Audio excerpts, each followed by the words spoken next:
What's up, friends? I am RanDee Camille, and this is Sports Society. On this episode, get to know me. I'm going to talk a little bit about my basketball journey and how it led to me playing professional basketball overseas and that incredible journey because that's a story within itself.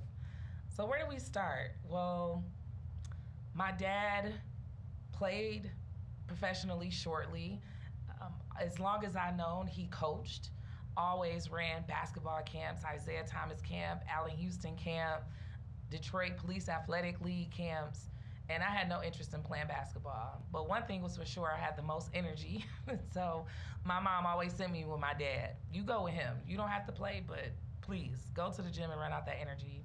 So somewhere at about 10 years old, I decided, hey, why not play basketball and join the rest of the kids? And you could say the rest is history after that. Once I started, it never stopped. And to this day, it still hasn't stopped to a certain capacity. But going from there, playing middle school, get to high school, Detroit Renaissance High School, have a good career there, didn't even quite understand what it meant to be a basketball player and what journey it can take you on. I just was having fun. I love the sport. It was a good time. Now schools are recruiting me. Schools want me. And my dad's like, I don't have to pay for school no more, so I need you to figure out how to make this work. And we did. I had offers, ran into a lot of things with that, and ended up at the University of Detroit Mercy for college. Went there for 2 years, and after 2 years, I decided to transfer. And interesting enough, what is my story, a lot of people ask me, why did you transfer? I started as a freshman, started as a sophomore. I actually was on my way to breaking a lot of records. There was a player, she had a lot of scoring and rebounding records, and she actually came to see me play my sophomore year because they said, well, you need to go see her play because literally she's about to break all your records. After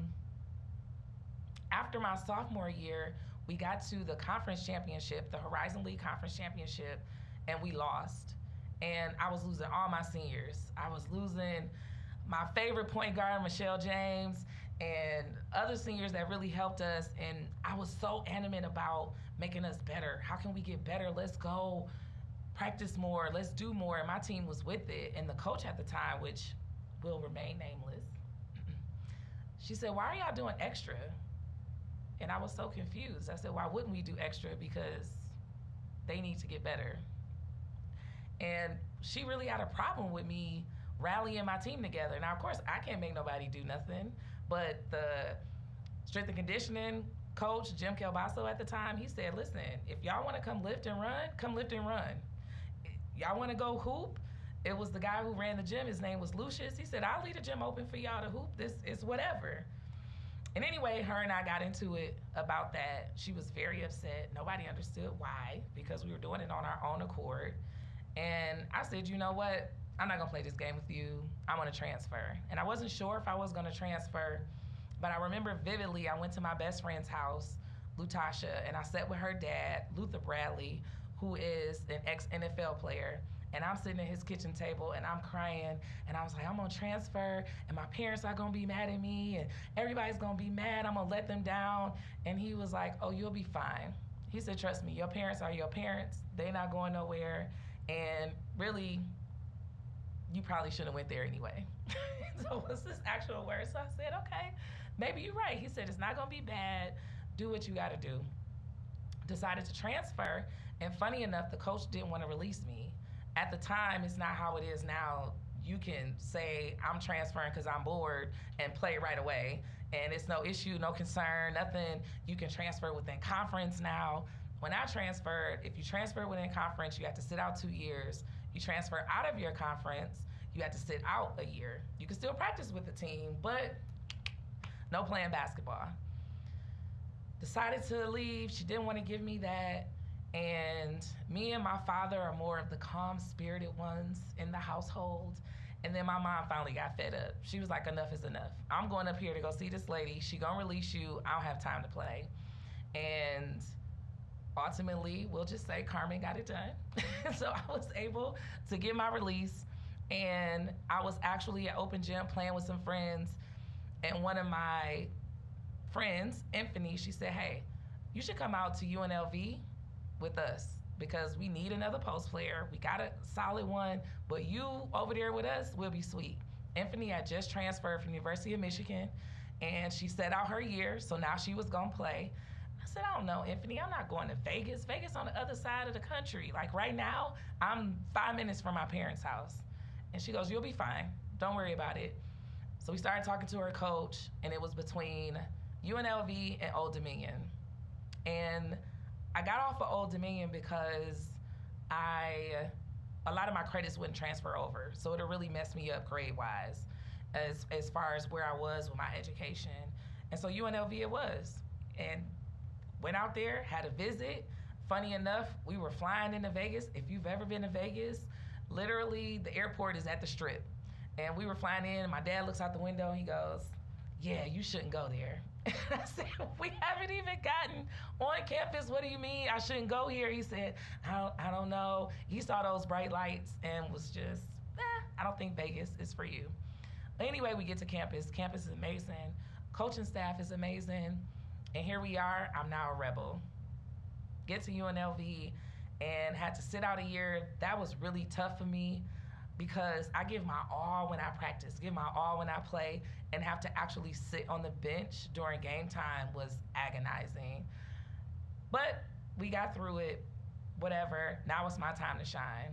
I come into UNLV and was fortunate enough to earn a starting spot. And I use the word earn because even though I had talent,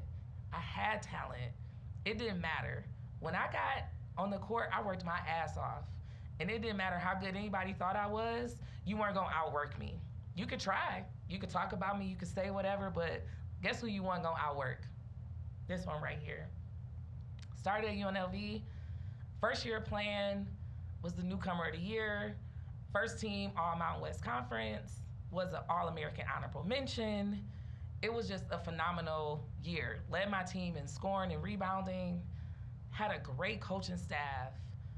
I was under the tutelage of Regina Miller, who I would say was by far one of the toughest coaches I ever had because things were black and white for her.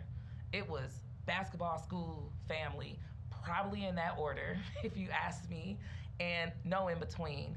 But she taught me so much, and she tapped into a level of toughness that had not been tapped into before. And going from there, now people are starting to talk to me about being a pro. And I can truly say I never thought about being a pro. My dad was drafted by the Pistons, cut early on, decided not to go play overseas because he loved my mom so much. They got married, had us, even though to this day I still say, you could have went. I could have been like a co-beta. I could have learned some different languages or something like that if we went overseas. No, doesn't matter. And so now we're here, going to my senior year. I still have a really good senior year. The WNBA starts talking about me, starts talking about the potential of being drafted, and unfortunately, I was not drafted. For me, it was what's next, and that really falls into the line of a lot of athletes, and one of the reasons why I'm so passionate about doing this particular podcast, because nobody is working hard to prepare you for life after. You spend so much time as an athlete essentially doing what you told. Here's practice, here's training table, here's when you eat, here's when you sleep essentially. You go to class at this time and you don't even realize the level of kind of military structure that you're under to be able to play this sport at a high school level, at a college level, and now it's about to be over. So what's next? What do you do? What are your options? How do you survive? How do you sustain? And I say all the time, and I tell people, I thank God for my family structure, because I had people that had my back. I had somewhere to go. I had parents that didn't need me to get them a house or a car or anything like that. It was whatever you want to do. And going from there, I'm now talking to my coach. I didn't get drafted, but I still want to play. I'm not trying to go get no regular job. I'm like, what can we do next? I did graduate from UNLV with a communications degree in TV and radio. So I do got a degree. I'm excited about that and everything, but I don't want to go to work. I'm just gonna be transparent. I got my whole life to go to work. Why do I have to go to work at this point? I graduated at 21. So what's next? Was able to get me an agent, and it's funny. I remember his name, John Baptiste. I had this agent, and he's like, "Okay, we're gonna work. We're gonna get you on some teams. We're gonna figure it out. What is it? You got any countries in mind? Any areas?" And at this point, I had been well versed in traveling, but I had never been to Europe. I had no clue, like, what is the best country? What would be the most fun? And then I even started doing my research and talking to my friends, what is the country to go to? And what I used to do a lot in the summer was I would play with the guys a lot. And these guys were hometown heroes, if you want to say. Big time names, played overseas, had good college careers, and everybody would say, "Why would you go play with them? You barely touch the ball, you barely this, you barely that." I'm like, yeah, but when I go play with the women, I'm killing because I play with them. And if I score a couple times, they like, "Oh, okay, well, oh, I see you came to play today." So they gonna treat me like one of them. So they gonna bang with me. They not gonna let me get shots off easy. I gotta run more. And I started talking to a lot of those guys, and they were telling me some of the better countries, where you were safer, where things were cool. And I said, okay. So I started talking to my agent. Hey, I'm hearing Spain, Greece, Turkey, Germany. I wasn't really interested in Germany. Russia, wasn't really interested in that either. But okay, here are some of the places. Ultimately, I get my first offer to play in Spain. And I was going to Alicante, Spain, which was about an hour and some change from Barcelona in a train ride. Never been there before. The internet was not what the internet is today. So you couldn't do all this in-depth research and be like, what is this country and how many people are there and what's going on in this country? It wasn't popping like that. We just got out of dial-up. My family used to listen to me at UNLV literally on the dial-up internet, on the big box computer, okay? And so now we're going into this country and I have no clue what's gonna happen. I don't know. They just tell me I signed a contract. I had signed my first contract, I think was for like $3,500 a month. I could be wrong, but that sounded about where I was at. I was happy with it. It was better than me going to work for whatever else was gonna be the in between. Cool part about overseas is you get there, they pay for your apartment, they hand you a cell phone, they hand you keys to a car, and they say this is yours until you leave. And you don't have to pay any of those bills. So that's even more cool that you don't have to pay that. And I talked to my parents and I'm like, well, do I have to go get an apartment? Because I'm only gonna be here for maybe 3 months out the year and I'm going back overseas. They're like, leave your stuff, we don't care, doesn't matter. Even better for me. I get to Spain, they come pick me up from the airport, they hand me all my items, they drive me to my apartment, and they say, you're staying with a couple of your other teammates, one to which didn't speak any English at all, another who studied abroad, meaning for her, she was from Spain, but she went to college in Miami and played basketball there. So she spoke fluent English, so I'm good. And the funny thing that I tell about Spain is my favorite story. That same day, my team took me out for lunch, and we went out to eat. And at that time, I had never drank. I didn't drink in college, never touched no liquor. I'm like, I don't want no parts of that. I'm good. So we go to lunch. We got all this good food. We're eating. They put all this grape juice on the table. So I'm like, okay, this is a good time. Pour me a big glass of the grape juice, take a sip, and almost died. Why did I almost die? Because it was sangria. I'm like, it's 12 o'clock in the afternoon. Why are y'all drinking sangria? First of all, I did not know what sangria was. Don't judge me because I did not drink at the time, so I did not know. And they say, you don't know sangria. Why don't you know sangria? And I'm like, well, how am I supposed to know? And why are y'all drinking wine at lunch? And I was like, this is what we do. You can drink at 18, so you drink, and so it's cool. But I can go into so many different stories, and ultimately I'll tell you. So I played in Spain, Greece, Turkey, Israel. 2 times in Israel, 2 times in Greece. And people often ask me, what's your favorite country? What country did you enjoy the most? And I think it's a loaded question. It's in between Greece and Israel, but I also think that there's a combined between the people that I met and the friends that I made. When I was in Spain, I didn't stand out in Spain. And when I say I didn't stand out was because there were a lot of black people in this particular island. A lot of Cubans, a lot of Africans, a lot of black Spanish people. So a lot of people just come up to me and start speaking Spanish, and I'm like,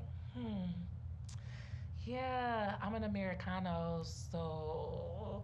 And I used to go to this African braid shop, and I remember she told me once, and she goes, you've been here 2 months. Why haven't you not learned Spanish? And I'm like, was I supposed to learn it in 2 months? And she goes, yes, I learned it in 6 weeks. You can learn it too. And I'm like, just braid my hair and leave me alone, ma'am, okay? And it was an awesome experience to have that and to be somewhere and to look at people who look like you, but have such a totally different culture. And it was no shock, and it was no rising to the body, but I would say at that time, my first year, I was very timid in the sense of, I don't want to go to many places. Is it safe? Is something going to happen to me? And I don't know if I should like drop people's names, but at the time, there was a guy from Detroit who played in Barcelona, and he helped me out a lot. He was like, RanDee, listen, why are you just in your apartment? Like, go travel, go see people, go to these other little cities, go hang out, like, call me, let me know. And I said, okay, well, he's like, how many times are you just gonna be in Spain for 8 months? Or whatever other country you're gonna be in. So you might as well enjoy it, learn, and do some stuff. And that really opened my eyes to being able to have an experience. And that's when I started traveling more. I started going different places. And I always relate Spain to loving basketball. People always compare me, was it like being like Monica? Was that dramatic? And I can tell you exactly where I was when I saw Love and Basketball. I was on our senior trip at, Myrtle Beach. Still can't believe to this day my parents let me go on that trip without them, but they did. Also got a belly ring on that trip, but that's another story for another day. And we all went, so the crew of people I was with, it was like 20 of us. And I'm like, y'all, please, can we go see Love and Basketball? Y'all know I want to see it. I'm like, yeah, let's go see it. So we go see it. And I can remember after being in college, I was like, this movie's so fake. Nobody taping their own ankles, all the TV in another language. This is being so dramatic until I took my ass overseas and I hit that first country and I was sitting there watching Family Matters in Spanish. I watched The Simpsons in Spanish every day. I had learned a lot of Spanish because I sat there and watched The Simpsons every day in Spanish. And the best part about it is I was coming home for Christmas, got on the plane, was sitting next to a guy, and he was playing on a little island, Mallorca, I think is how you say it. And we were sitting there and we were just chatting. He's telling me where he's from, and I'm telling him where I'm from, and this and that. And I'm like, I've been having so much fun, but the only thing I hate is I cannot watch TV in English. Now, remind you, like I said before, the internet is not what the internet was today. So it wasn't no streaming, it wasn't Netflix, you couldn't go watch your shows, none of that existed. And he said, well, what does your remote look like? And I'm like, oh, it looked like this, is this whatever was the cable company? And he just falls out laughing, and I'm like, I don't get it, I'm confused. And he goes, if you hit that red button, anything that's an American show, it flips it to English. And I was like, stop playing with me. And he was like, no, for real. I said, so you telling me I've been watching 3 months worth of Spanish TV and all I have to do is hit a button and it'll turn to English? And he's like, yes. So whatever, everybody goes home. We became friends. We're still friends to this day. I get back, that was the first thing I did when I went in that apartment. I hit that button, and when The Simpsons started speaking English, I was like, all this time? Look at God, now I can watch some stuff in English. But those are the type of experiences that you have when you don't know, you just don't know. And at the time, there was a soccer player that was big. He was huge. He played for Barcelona, Rolandinho. And everybody used to just be like, do you know him? And I know, like, because you are black and this. And I'm like, I do not know the most famous man in Spain, because he was the most famous man in Spain at the time.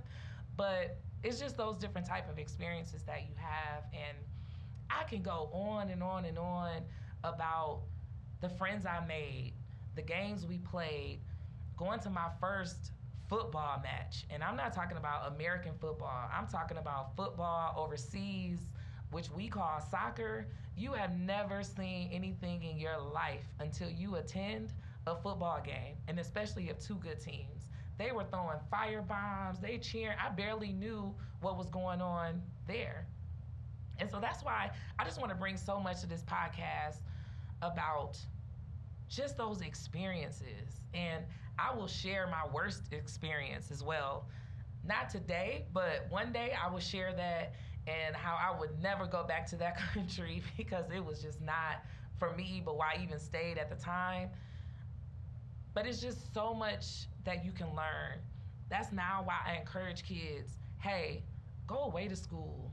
If you from Chicago, don't go to a Chicago school. If you from Michigan, don't go to a Michigan school. Because when you go away, you start to make those friends, you start to make those connections like you've never made before. And when you come back, it's just amazing where you can sit in those different spaces, when you can disconnect from people who are been so tied to you for so long. So I'm so excited for this podcast. I'm so excited to talk more to you and the guests that I have as well. Sports Society is going to be lit, y'all. It's going to be a good time.